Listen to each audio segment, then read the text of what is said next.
boldly engaging the mindless propaganda of our time, apparently with reason. This is Rage of the Age. This is Rage of the Age, and we have with us today a retired energy executive, a poet, a master of the art of the toast, author of The Savage Path, a memoir of modern masculinity, and does what he does because of his passion for helping young men. I want to introduce to you today David Savage. David, welcome to the show. Philip, thank you. Thank you for Rage of the Age and for a forum where there can be alternative thought with critical thinking skills. Critical thinking, yes. While it's still hot, get some. Yes. Because it's going out of style. It sure is. It's evaporating. But I love the play of words that you put with your book here, the title, The Savage Path. Obviously, it's a play on your name, being savage, right? But also the implication of masculinity probably being savage, I imagine, is also the twist of the title that you put together. Well, so my background, I was a backpacking guide at Philmont Scout Ranch, and I've done backpacking my entire life, and so it's a wilderness, and I think that's the metaphor is life is like a path through the wilderness, and sometimes you get off of the path and you make mistakes, and it's really how quickly you recognize a mistake, or you can double down and compound it, or you can correct it, but that requires sometimes giving up elevation when you're backpacking, or going back, giving up miles. But it's important to get back on the right path. And basically that's the metaphor for my life. I did some things well, and I made mistakes, and I had to correct and get back on a good path. And that's and the name is extremely popular right now, Savage. Every time I do anything at a restaurant or pay with a credit card, they're good. Oh, I love that name. So. Yeah, it's a catchy name. I like it, Savage. Yeah. What was that wrestler back in the day? Was it Randy Man Savage? Yeah, that yes. It's naturally just, that rings, man. The savage in us all likes it, I suppose. So now you were telling me before we got to this interview that one of the reasons that prompted you to write this book is because of what was taking place in the Boy Scouts at the time. That's correct. So I have a tremendous debt to scouting. I was an Eagle Scout. I received the gold, the silver, the bronze palms. And then, I got tired of earning merit badges. I was beginning to get a little more interested in girls. And so I founded a high adventure Explore Post, which was backpacking. And then I became president of the Explore Presidents Association. I worked at camp staff, and I taught rowing, canoeing, life-saving, and swimming merit badges. And then I went to the National Jamboree in 1977. And worked at Philmont and was a camper scout. So I just have a tremendous scouting, benefactor, really. And then what I've seen over the last 20 years is, the ACLU kept taking the Boy Scouts of America all the way to the Supreme Court.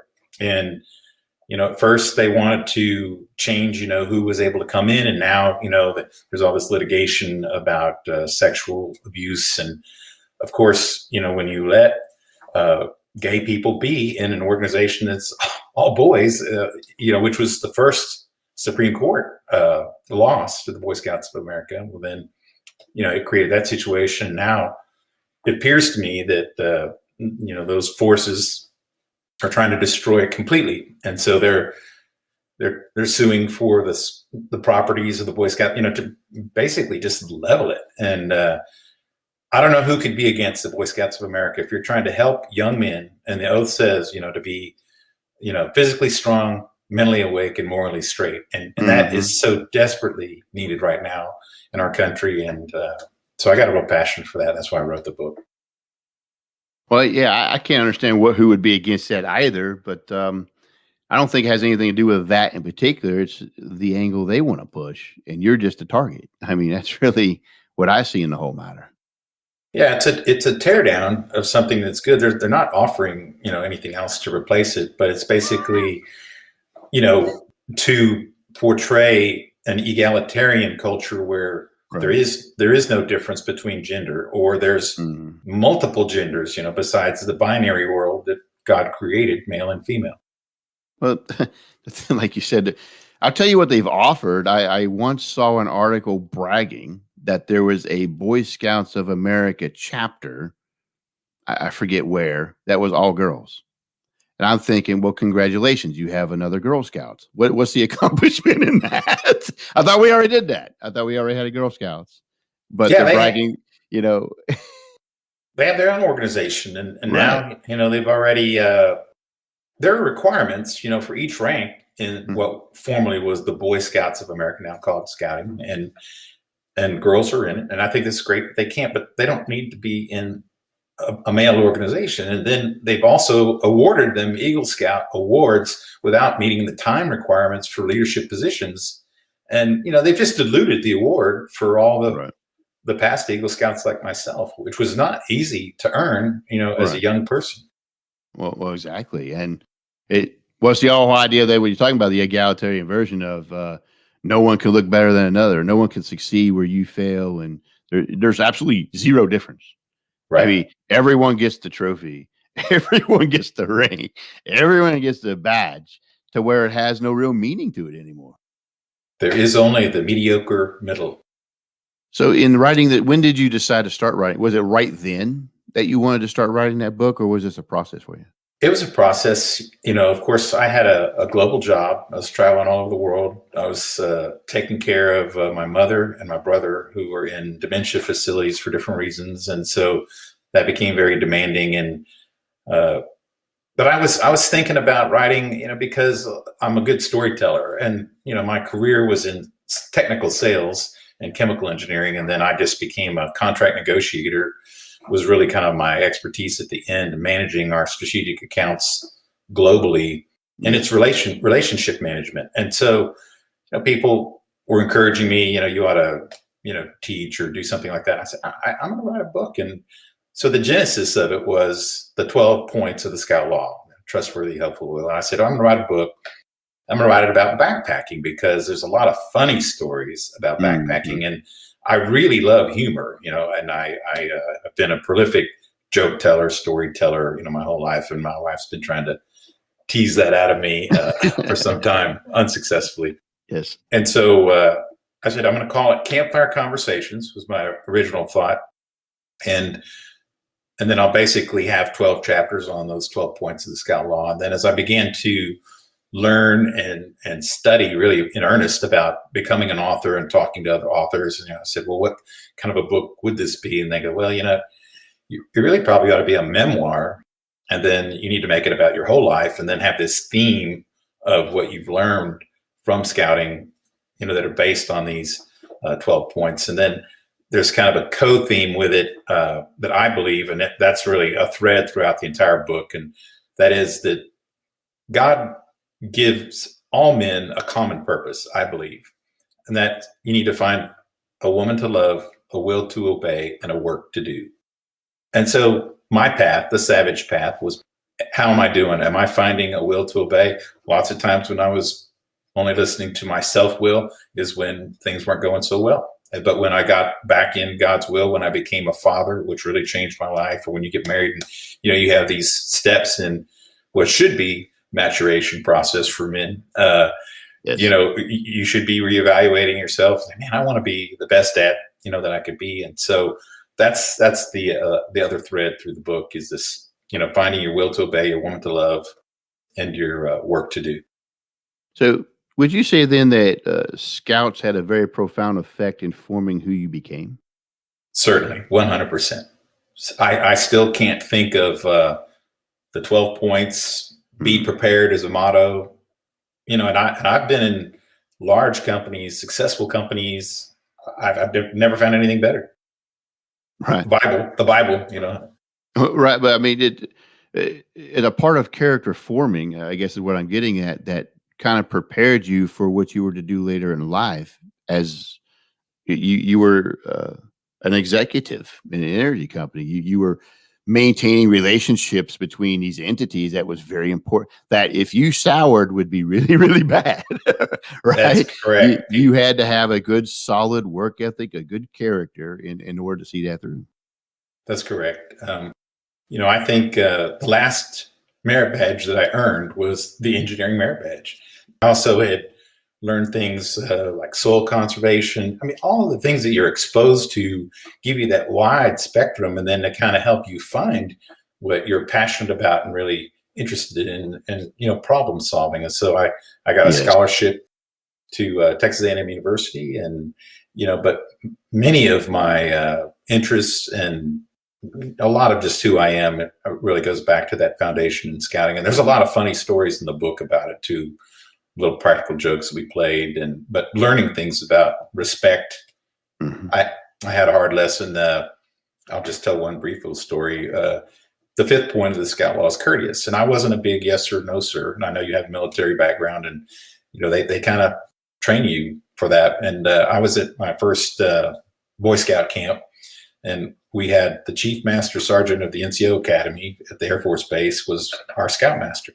And he said, "You're going to say yes, sir, and no, sir." And I would try to get around it a little bit and say, okay, or nod or something. And he said, "Okay, well, I've got this big 1 pound coffee can with a baling wire handle, and it was painted yellow, and I had number 5 on it, because you're going to have to carry that." And then he'd come and give me another opportunity, and I would say yeah, or wouldn't say yes sir, no sir, and then he'd put a rock in it, and I carried a can full of rocks to the dining hall, to my merit badge classes, rowing, and then he gave me the opportunity to take them out one at a time, and I finally, he broke me, and I needed it, and I was saying yes sir, no sir, and I became courteous. Yeah, that's definitely a solid military approach. I don't know about the military now, but that's definitely, I recall those type of learning moments where right. You got smarter, or you got stronger, one of the two. That's right. That physical. Yeah. Well, you mentioned something that I think is really missing nowadays is problem solving. That there's not much focus on it at all. We don't know how to solve problems as a society, and of course, our educational system has removed logic and problem solving altogether and filled it with whatever strange things. It's just problem solving is a very important thing, which I believe an atmosphere like the Boy Scouts would have probably taught to you. It did, because as a ranger at Philmont, my job was to meet the troops that were coming, and then the senior patrol leader, who was the oldest boy and the leader, the boy leader, they were adults, but it was really to train him the first 3 days of a 10-day itinerary on how to deal with bears, how to hang your food, how to use the sumps, and how to use your map, how to pay attention to your compass, because sometimes these bears scratch on these signs and turn and twist them, and I'd let them get lost and hike the extra miles. And I'm like, well, did you check your map, or did you just trust that sign? And right. And those things are very valuable lessons, and they apply to other areas of your life. And I think what I learned as an engineer is that, a problem is half solved once it's defined, and we aren't defining problems very well, or we're distorting them. We're manufacturing creating problems. them. Yeah. Correct. So basically you allowed them to fail so that they would learn how to problem solve, right? That is correct. Yep. Yeah. Because I think that's missing a lot too, is we won't allow our youth to fail. They won't try. And then if they try, they're going to succeed no matter what. And there's no pushing through to it. There's no learning a lesson. There's no using your brain. There's no problem solving going on. Well, I think failure is probably the best teacher that mankind has had. That's how we learn. But you have to learn to get back up. You take the training wheels off the bike and you have a couple of crashes, but that's how you grow, and you figure things out from your failure. I think they said Thomas Edison, failed 100 times in inventing the light bulb before you've got to be able to overcome the failure. And that's where, if you've never experienced it, right, and you got the participation trophy and you never lost, that's also what gives you that fire in your belly, that desire to try to, okay, I'm going to go whatever I have to do, train harder, be smarter, whatever, to win, the next time I compete, in whatever I'm. Because you have to adapt to what went wrong. You have to adapt to failure. You have to compensate for what went wrong, or it's going to keep on happening. Well, as you know, I think, especially in the military, you have a plan, battle plan, but when you go into battle, suddenly everything changes, because, it's all based on suppositions about, where the enemy force is, their strength, weather, like Normandy. So a lot of it is that adaptability, is key, and that problem solving, in the moment, because you got to keep a cool head, which also was something that Boy Scouts really taught, is emergency preparedness, first aid, even just shooting guns and weapons and being familiar with it. And so all of those things give you that ballast, or that foundation of being, more self-confident, as a man. And again, how can you hate that? I mean, what in the world? How is that so evil to prepare young men to be problem solvers, to be resilient, to adapt, to be confident in what they're doing? It baffles me that that's such an evil thing. It is. Well, I think it's evil that's against it, for sure, and we're seeing it in spades. Throughout, everything that's going on today is just a teardown of the Judeo-Christian beliefs that our country and organizations like the Boy Scouts of America, our institutions, were founded on, and I'm concerned about it. Well, I'm definitely concerned too. I like in your title, a memoir of modern masculinity. I can imagine people cringing at the title right now, shaking mad, wanting to throw stuff at you or something, because it's because the word masculinity now almost has to be paired with toxic. Not a type of masculinity, just any masculinity is just toxic. And have you had any pushback from your book? No, I think as I get more exposure and publicity, I've had a couple of other podcasts. I had a book signing event. Most people, and I wasn't too preachy in the book. It was, I'm using humor and I'm using humility. Yes. It is about masculinity, and in fact, on the cover and in the notes, I say toxic masculinity is wrong. The supposition is that all masculinity is toxic, and we need healthy, positive, Christian, spiritual leader of the family, men. And I know many women who, actually, I was a little bit surprised at the reception of the book by women. They're like, many women, they're doing great now. They've kind of passed through a lot of the obstacles that they were dealing with. And there was a feminist agenda that succeeded, but now it's gone militant, where it's just attacks everything that's good about a man and or being a man, and that's fighting for his woman and protecting her, and doing things. I told a story. My daughter, I have 3 sons and a daughter, and my daughter, she was dating a young man in high school that was very, very passive, and they had their prom date, and he couldn't draw a conclusion with a crown, is what I said. He wouldn't he didn't know where to take him to dinner or anything else. And she liked that at the time when she was able to make all the decisions. But I said, if you just extend that relationship out in the future, and let's say you're married and then you have a problem with the electricity company, like I was telling you, through this freeze, you got to go fight those battles for everything these days. Right. And if you have to do all that yourself as a woman, and your husband's not doing any of that for you, there's a problem at school, there's something with the PTA, there's all these battles that we have every day. And you want a man who's going to go fight for you. And she understood that, in the longer perspective. And of course, she's married now and has a much stronger, more assertive husband. And I think she made a good choice.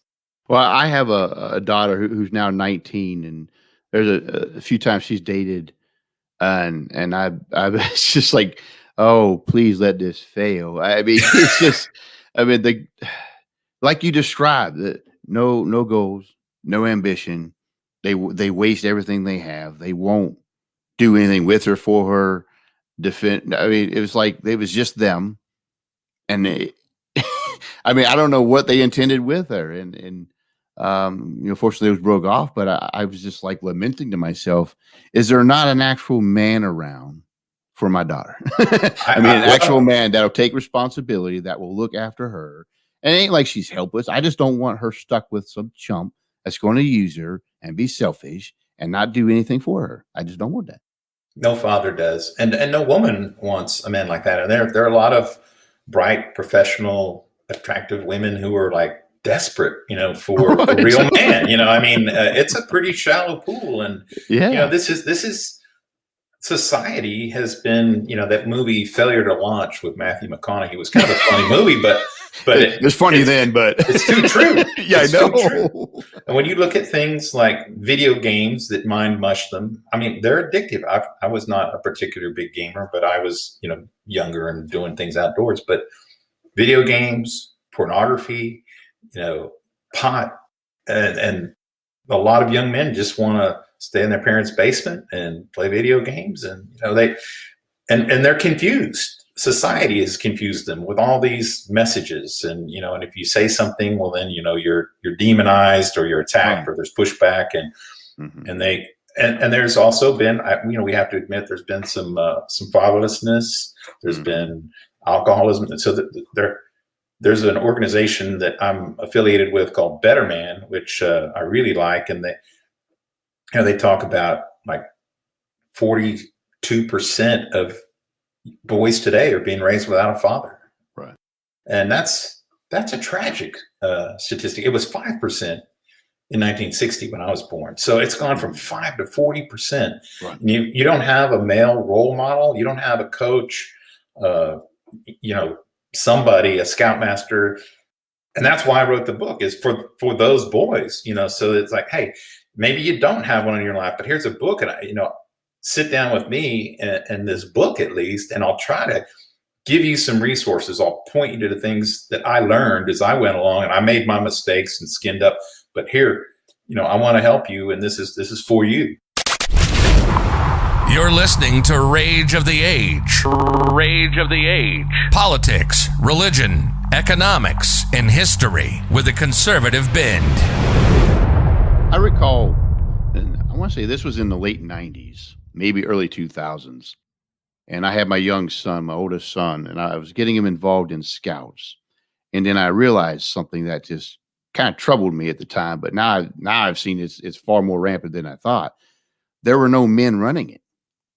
It was women leading these Scout things, which I thought was odd. I mean, you kind of want, it's the Boy Scouts. You want the role model of those more mature men instilling that into your boys, but the men wouldn't show up. They wouldn't be a part of it. They just kind of like abandoned. I mean, it's almost like at some point we abandoned our sons and we left them into the hands of whoever wants to have them. And I think we're seeing bad consequences because of it.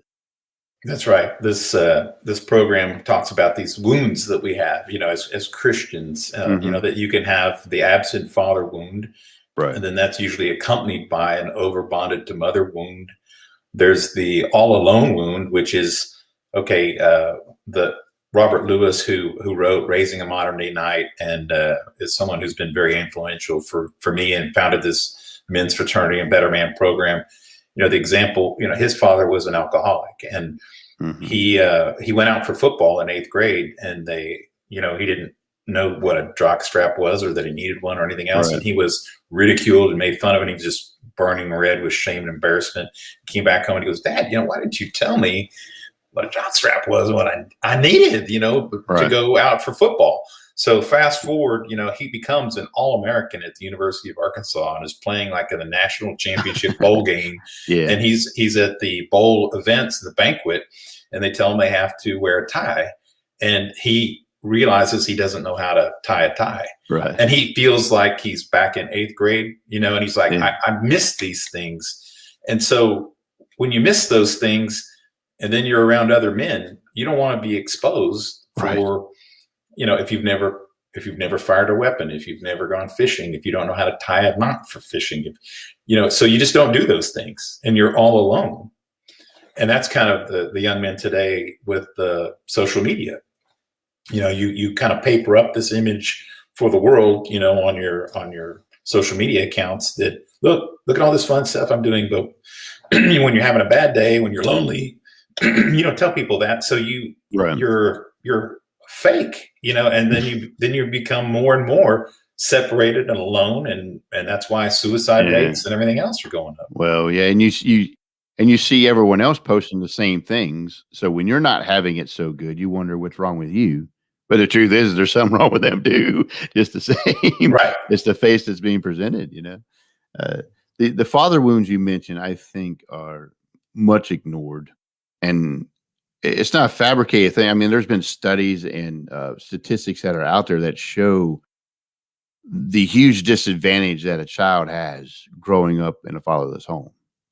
And it has a huge impact on the child and society. And we've taken that like not as seriously, I think, as we should in the matter. It really affects a lot of people. Well, this Better Man program, and I'm about to lead. It's an 11-week course, and he uses like this unpacking. So you got to go back, and if you're an adult. And a lot of guys are angry, with their fathers because they weren't there, or they left the family or whatever. And so, he goes through processing these wounds and then how you can help one another. But because life is a team sport, and men need other men. And the other thing that's kind of interesting that he's talked about is, men are used to having cheerleaders when you're a boy, so it's your mom, it's your parents, they show up, and then whatever the events are. But once you get to be about 30 years old and you're out, you're working, nobody's cheering for you anymore. It's just you. And you need other men to encourage you to like, hey, Philip, man, thank you. Thank you for creating, the Rage of the Age podcast where, we can talk about these issues. And, we need to encourage one another because we don't get much of that. And that's really important. Well, there's definitely no encouragement at all for just existing as a man now. Mainstream wise, you're just guilty for existing. Right. I mean, that right there has got to be a huge chunk in the self-perception of a man and how they live out their life. Yeah, I think, because you're just criticized, so something that you should naturally be proud of. You're like, well, I better not say this, or I better not do that. So what? And I think that's Satan's plan. Is like he wants to neutralize you so that you're just on the bench. You're not in the game. You're just sitting there confused, uncertain. So I better not say anything at all. That's the only safe path for me. Right. And I'll just withdraw into my fantasy world, of video games and porn. It's sad. It's tragic. And we have an obligation to help these young men who are so hungry, because you look at all the crimes, some of the other statistics they mentioned, like 95% of DUIs are men. Well, because they have these problems, because they're upset and they act out, in unproductive ways. And so whether it's sexual assaults, DUIs, prison fatherlessness is like, almost 100%, for those folks. So if we would tackle this issue of being, the man, a godly man that we're called to be the spiritual leaders of the family and leaders in our community. Like you said, people don't volunteer anymore for organizations like the Boy Scouts. It used to be in smaller communities. You had to be in Kiwanis or Rotary or Lions Club or something, as a service organization. And that's all you did. You served other people. Right. Now it's self-service. Everything is selfishness. And that's sad because no one has time to do any service. But that's really when you're most joy-filled, is when you're actually serving other people. That's what I found myself. Well, man, I believe you're right. And it's not just the Boy Scouts. I was used as an example, just the irony that the men weren't showing up to lead it. But then those same men will complain that, now it's the Girl Scouts, but where were you when they needed you to step up and be there? But it applies to all kinds of ways. I mean, our churches, the local service organizations that you mentioned, sometimes events in school, they need people to help if no one bothers to help anymore at all. And everything's just falling apart in the family and in the community at home. Well, people don't want to be criticized, and then people are busy, and and then we've been indulged in our hobbies and whatever it is. And so if you're not getting your cheerleading needs met, at home, then you go and you go hunting with other men all the time, and then basically, I know a lot of guys here in Texas that deer hunting season, they're like totally absent. Every weekend it's like I'm going out corn feeder. I got to set up blinds. Before hunting season, after hunting season, during hunting season, and it's a way to just escape. And even like the locker room isn't safe anymore. If you watch ESPN, there's so many of these women that are in there interviewing, and these guys are just finished playing basketball, football, and there's no safe place to be a real, genuine, masculine man anymore, it seems. You're in there, hoping to get a shower or something, but there's this lady in there with a microphone and a camera. It's like, okay, I'll keep my clothes on a little bit longer. I haven't seen the opposite done though. So, I mean, it's not being equally applied. No. Yeah. And I think that's the great irony is the standards or the overemphasis that they put upon the men. It's like the absolute opposite with women, and there's no common ground or continuity between any of it. It's just absolutely maddening. Well, certainly, you look at the entertainment industry, and there aren't any real shows, programs, movies, anything with male heroes that portray a positive person. And right. and in my book, I talk about my engineering was chemical engineering, and we used to break emulsions. That was really important for the refining industry, petrochemical industry. You have an oil phase and water phase, and when it's all blended, it's just black, and you can't tell if it's water or dirty water, right. or oil. And I think that's what's kind of been fed as a diet to our society, is this emulsification of American exceptionalism, which is what we all grew up with, and American guilt. So, our whole education system is all a teardown of, everything, this whole 1619 project, the country was really founded, in slavery and not 1776. And where does this come from? And, why are we prosecuting the past? Every country has had, historical problems, but those people aren't alive anymore. And let's look forward. Let's try to unite, because our enemies are outside of the United States borders. But we have to have that. We have to all consider ourselves Americans. And, then when you get out and you've been outside the United States, and I've traveled a lot outside of the United States, even people you don't like, that are also American, you suddenly like, if you're both, in Iraq together, trying to figure out, how to keep from getting hit by a sniper. Right. Yeah, you tend to work together better under that type of pressures. You adapt, you you problem solve, things like that we were talking about. But you're definitely right about I noticed like the trend in movies. I imagine the past 10 years or so, I haven't like pinpointed the date yet, but the rage is all the women heroes. They're stronger than a 300-pound man. Right. If there's a man, you're just kind of on the side, don't interfere with what he's doing. And usually the villains are men, and it's just constantly reinforced. In sitcoms, if a man is present, is so that a woman can correct him and fix him, or that she's there to save him from himself because he's an idiot. And we've been fed that for longer than 10 years. That's been yeah. You look at the beer commercials, these doofuses, and they're all portrayed as just incompetent, dull-witted.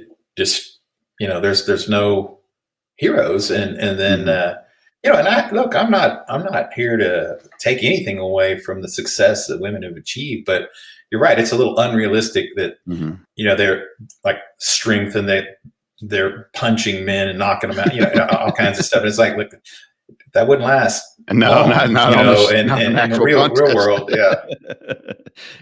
They're in high heels and a skirt and doing kung fu on 300-pound men. There's 10 of them. And yeah, okay. I don't know if that would handle up the scrutiny. But in a twist of going back to something you were saying before about, women looking for stronger men now, I've definitely seen that a lot too with social media women I've talked with all around. There's like this growing consensus of, I want a real man but there isn't any. Where are they at? And some women have been more vocal of, we've basically done this to ourselves with these men. We need to quit, treating them like this and respect them as men and who they are, because we've gone a direction we didn't want to go with the feminist movement. We wanted, the things back then that made sense, right? To not be fired because you're a woman, or, to get paid the same. I get that. Wow. But then it went to just, how can we make women triumph over men? How can we make to where they're basically the pinnacle of society and put the men down, sort of thing. It's just a reversal more than it is an equalizing factor. Correct. You become what you criticize. Yes. The oppressor. And unfortunately, that just seems to be happening in all kinds of areas of society. And, the problems that we have with race now, and, feminist, transsexuals, we've got the tail wagging the dog here on, look, I don't know how many people make that choice, but it's a very small percentage. And we have all of society, when you have people at the university level who are being fired because a student comes in and identifies as one gender or another, and you don't call them by their preferred name that day, and then your job is taken away. Right.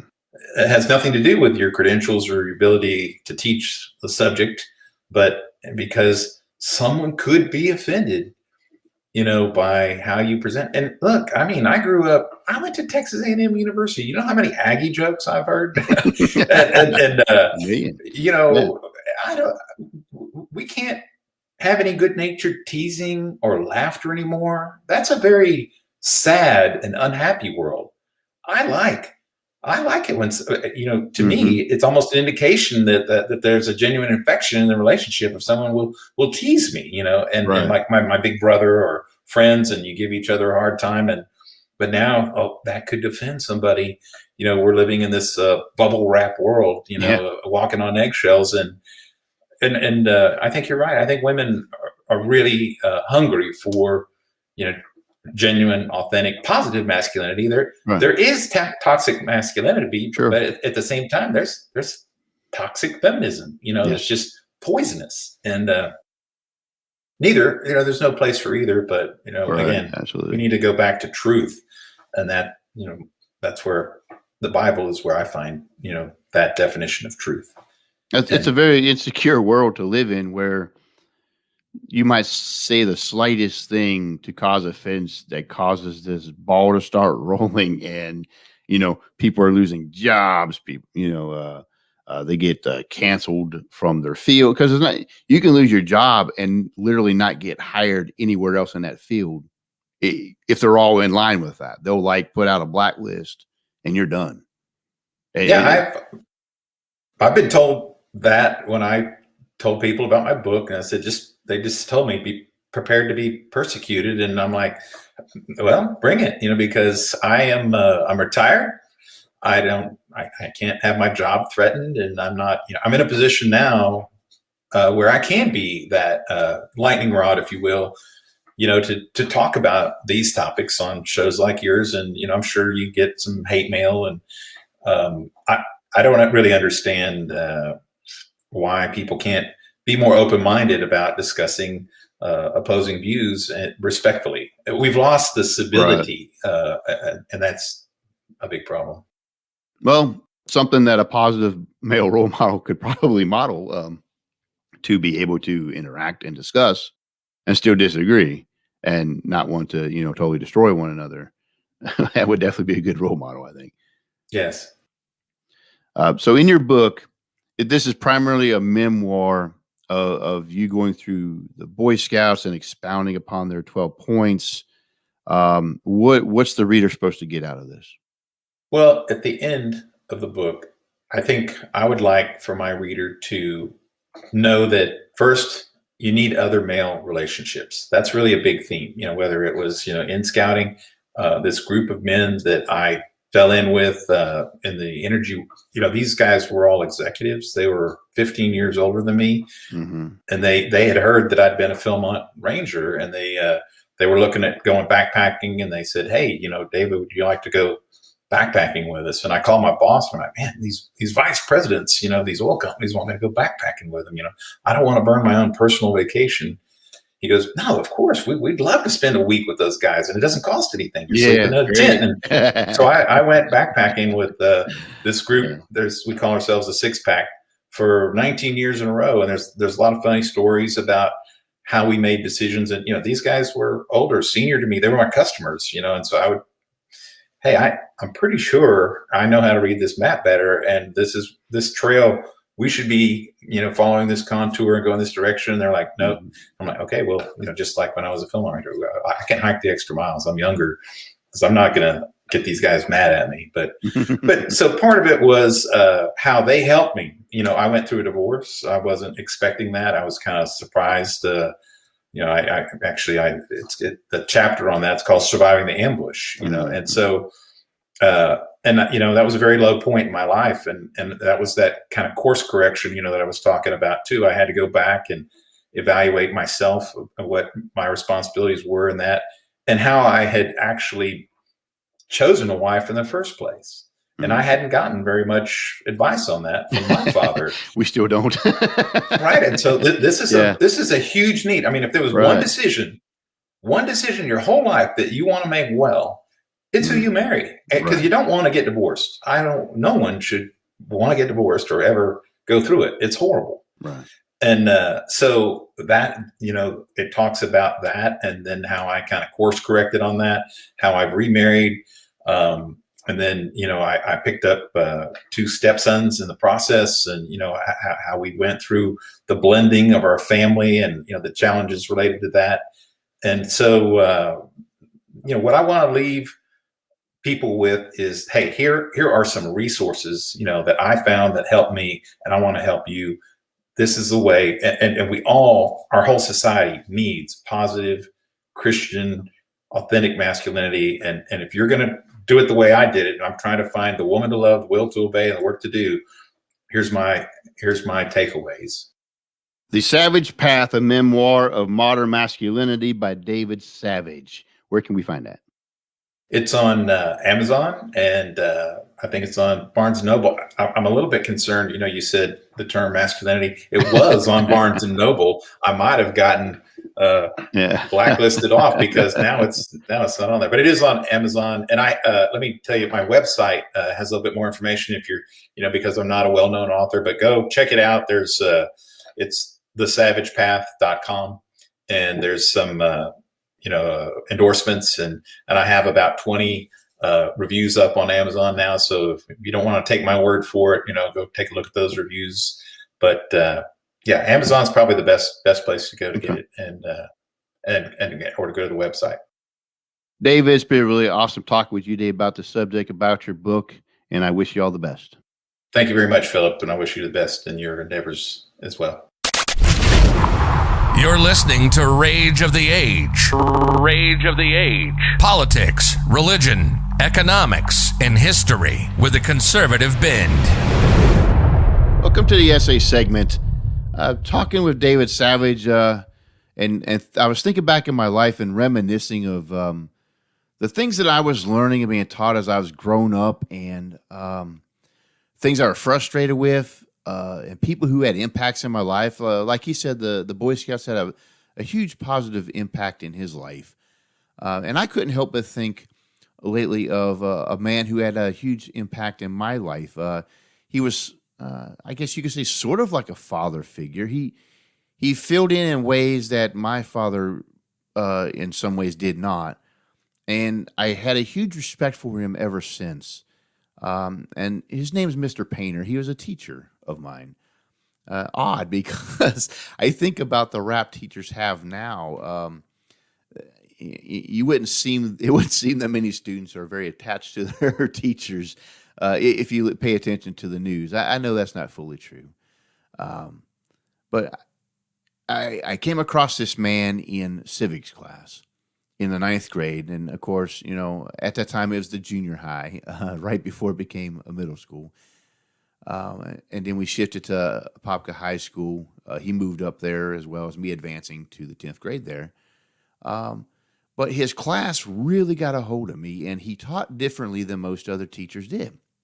Most of the time, the learning was just rote memory. Learn these facts, repeat these facts. When they're on the test, you answer it. Good luck on that. And, that was the essence of most of the learning. Very boring. Not very appealing at all, by the way.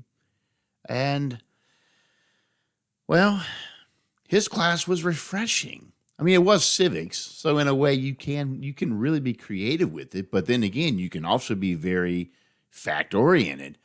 But the irony is he was extremely fact-oriented, but the way he taught them, the way he made you find them was different than I had ever seen before. And ever since that class, anytime I could get a class of his, I would sign up for it. And if there were certain clubs, for example, he did the debate and the chess club, I made sure I was a part of them simply because of just who he was and the way he invested into us.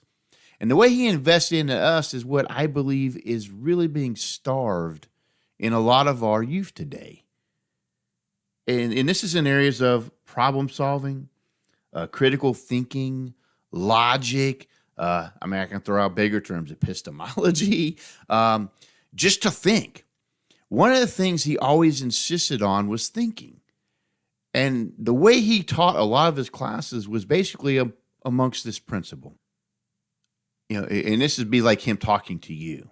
I don't care what you believe. You just have to back it up.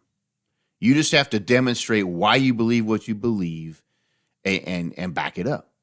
And you can believe whatever you want, but you have to have the foundation upon which to stand. And I was just like, whoa, really? That's amazing, right? Because usually we were told what to believe, what to think, what to write down, and express what's already established as a fact. But he went a step further, and he's like, you have to prove what you believe. You have to demonstrate it. And he even went further than that. I remember in AP history, he would set up these debates on the great debates throughout American history between the various factions in our nation's history, and the political parties be arguing over different issues. And as we discussed them in class, he was very keen to pick out which side you tended to favor or agree with. And he would make you debate on the opposite side. And the whole purpose of him doing it was to make you dig into the facts to defend their position, not to change your mind, but for you to simply understand their arguments. Because in the end, you have to understand arguments for and against something before you know if it's true or not, and whether you want to defend it or not, and if it's something you want to be on board with or not. And it was totally just, he was strict, but his class was freer than other classrooms I'd been in. He was known to throw chalk at you to get your attention. He couldn't do that nowadays, right? And of course, I mentioned chalk. We had chalkboards. But it wasn't beneath him to throw a piece of chalk at you to get your attention. He demanded excellence. He expected excellence. He would not accept second-rate work. That was who he was. But in his class, we felt free to discuss and to debate and to tangle with ideas. He got us used to using things like logic and critical thinking, not what to think, but how to think. And he instilled that in me at an age where, I needed that. And I think that is something that is missing in a lot of our youth in the teaching. We're so obsessed on them knowing the right things, saying the right things, especially not offending somebody, especially if they're in this category or that category. There's this obsession of what you can say and not say that we didn't have, at least in my experience. I did not have that. I can't imagine being in school now and how miserable our children must be that they can't even express themselves unless you're in the certain category that express certain things. That you're taught what to think, and that's it. We are drowning out critical thinking and the application of logic, problem solving. To solve problems, we can't solve problems like Mr. Savage said today. You can't solve problems until you identify the problem. You have to admit there's a problem. And of course, when politics get involved with our education, well, it becomes like our politicians. We have a president right now who does not want to admit there's a border crisis, and, well, he had a hand in it. He sure did. All right. We don't want to admit that we have economic issues, and the way we handle COVID is part of the reason. We don't want to admit that China and Russia and North Korea and Iran are chomping at the bit, and they are flexing muscle, and they do not respect this man as a commander-in-chief. But he's just going to ignore these problems as if they don't exist, which means there won't be no solutions to them. But we live in an age now where just open debate and discussion about these things is technically you can, but the conditions are being made to where you're going to pay for it if you embarrass the wrong person or say the wrong thing.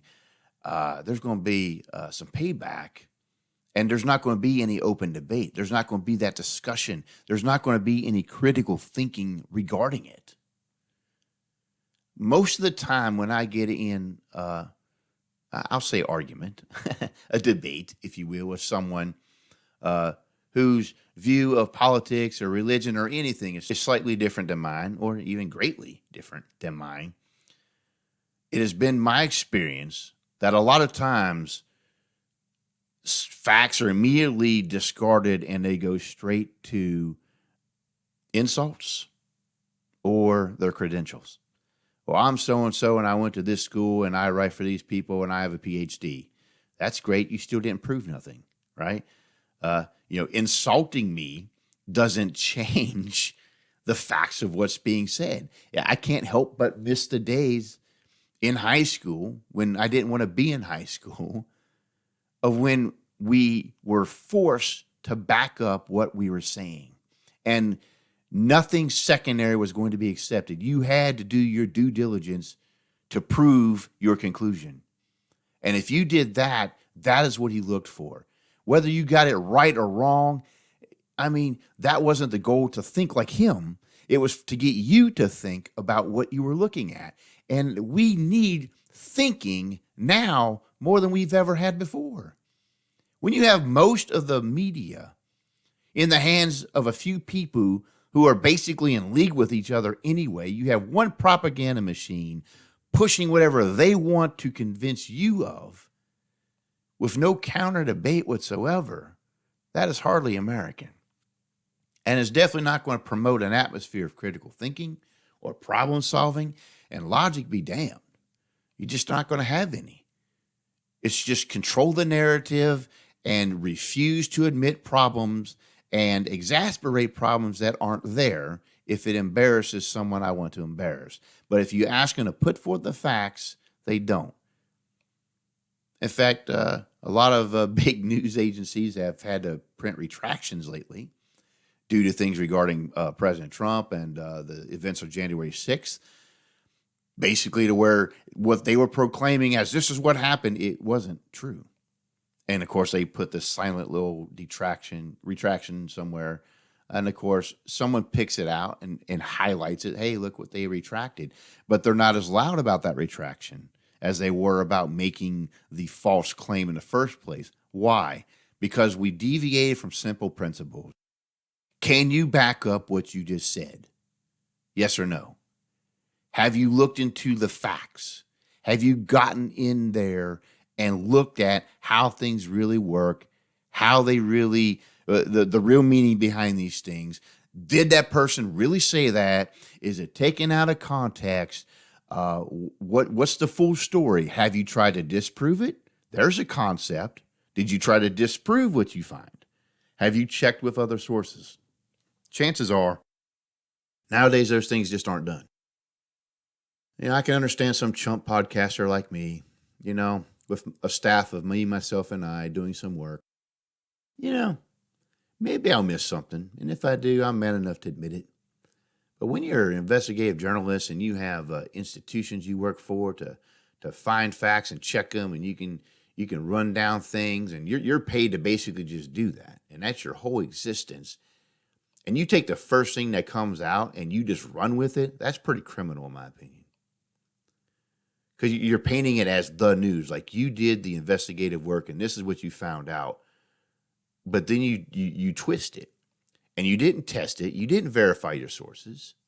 And the only reason that it was done is because you wanted to sway opinion in one direction using a false ethos and bringing discredit to your name in the long run. That's just not something I myself want to do. All I know is this. For those of you who are critical thinkers and you love the use of logic and you understand the importance of problem solving, you're looking around you right now, just like I am, and you're bewildered at what in the world are we doing? And you know what? You might even be of certain opinions that are opposite to mine, and that's cool. But I think we maybe can still realize that we are living in a time where no one is engaging the facts. And they're not even trying to disprove things to see if the fact stands. And they're not considering all angles. It's just straight up confirmation bias. This is what I want to be true. And we don't troubleshoot and try to test an idea anymore. If Mr. Painter was our teacher today, so many would fail because he would basically get down to the bare basics. Prove to me why you think what you think. Prove to me your conclusion, and I won't accept anything second rate. Maybe we need some more of that. Maybe we need some chalk-throwing teachers to get our children's attention and to use methods not to force memory of information like our current system is set up to do, but to get them to actually think and to think critically and to do things like research and check research and to apply logic and problem solving.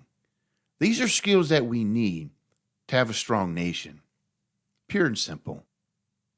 And those are things that I hope that the soul of this nation can recapture again.